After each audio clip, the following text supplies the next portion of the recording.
নমস্কার বন্ধুরা। সুপ্রিম কোর্টে ডিএ মামলার রায় কবে আসতে চলেছে এবং কর্মচারী সংগঠনের তরফ থেকে কি বার্তা উঠে এলো এবং বর্তমান পরিস্থিতি কি এই ডিএ মামলা নিয়ে, সেই নিয়ে আমরা এই ভিডিওতে বিস্তারিত আলোচনা করব। আপনারা যদি আমাদের চ্যানেলে নতুন হয়ে থাকেন তাহলে অবশ্যই চ্যানেলটি সাবস্ক্রাইব করে রাখতে পারেন। পশ্চিমবঙ্গ রাজ্য সরকারি কর্মচারীদের দীর্ঘদিন বকেয়া মহার্ঘ ভাতা বা ডিএ মামলার রায় নিয়ে বর্তমানে কর্মীদের মনে চরম উদ্বেগ ও উৎকণ্ঠা লক্ষ্য করা যাচ্ছে।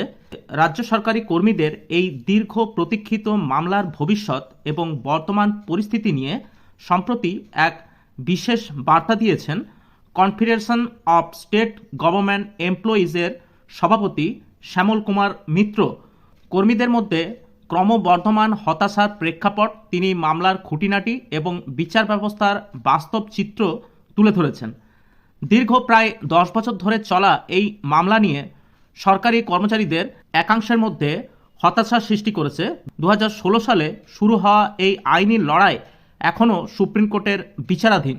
কর্মরত এবং অবসরপ্রাপ্ত কর্মীদের অনেকেই সংগঠনের কাছে জানতে চেয়েছেন আদৌ সুপ্রিম কোর্ট থেকে এই মামলার রায় কি বেরোবে এবং যদি রায় বের হয় তবে রাজ্য সরকার তা কার্যকর করবে কিনা।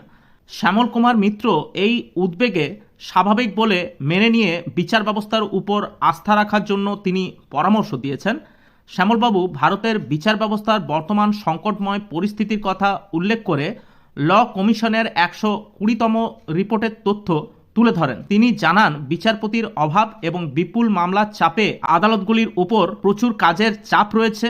কর্মীদের তরফ থেকে অনেকেই মনে করছেন যে এই দীর্ঘ আন্দোলনে কোনো ফল মিলেনি, কিন্তু শ্যামল কুমার মিত্র তিনি মনে করিয়ে দেন এই আইনি লড়াইয়ের ফলেই অতীতে উল্লেখযোগ্য সাফল্য এসেছে। কলকাতা হাইকোর্টের চাপে এবং নির্দেশে কর্মীরা ধাপে ধাপে বকেয়া ডিএ পেয়েছেন।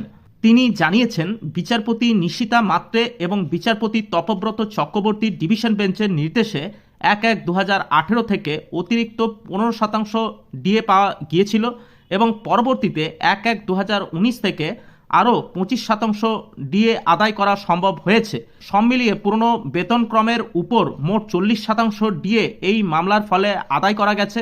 2022 সালে এই মামলাটি কলকাতা হাইকোর্টের সর্বসেরা মামলা হিসাবে স্বীকৃতি পেয়েছিল। সবচেয়ে বড় প্রশ্ন হলো মামলার চূড়ান্ত রায় কবে আসবে। এই প্রসঙ্গে শ্যামলবাবু স্পষ্টভাবে জানিয়েছেন যে রায় ঘোষণার কোনো নির্দিষ্ট দিনক্ষণ বা ভবিষ্যৎবাণী করা সম্ভব নয়। একমাত্র যেদিন সংশ্লিষ্ট দুই বিচারপতির বেঞ্চে বসবেন এবং আদালতের কস্ট লিস্ট এবং সাপ্লিমেন্টারি কস্ট লিস্টে confederation of state government employees and others বনাম state of West Bengal and others মামলার তালিকাভুক্ত হবে, সেই দিন রায় ঘোষণা হতে পারে। এর বাইরে কোনো নির্দিষ্ট তারিখ অনুমান করা ভিত্তিহীন। আন্দোলনের মাধ্যমে দাবি আদায় না হলে বিচার ব্যবস্থার উপর আস্থা রাখা ছাড়া কর্মীদের সামনে অন্য কোনো পথ খোলা নেই বলে তিনি জানিয়েছেন।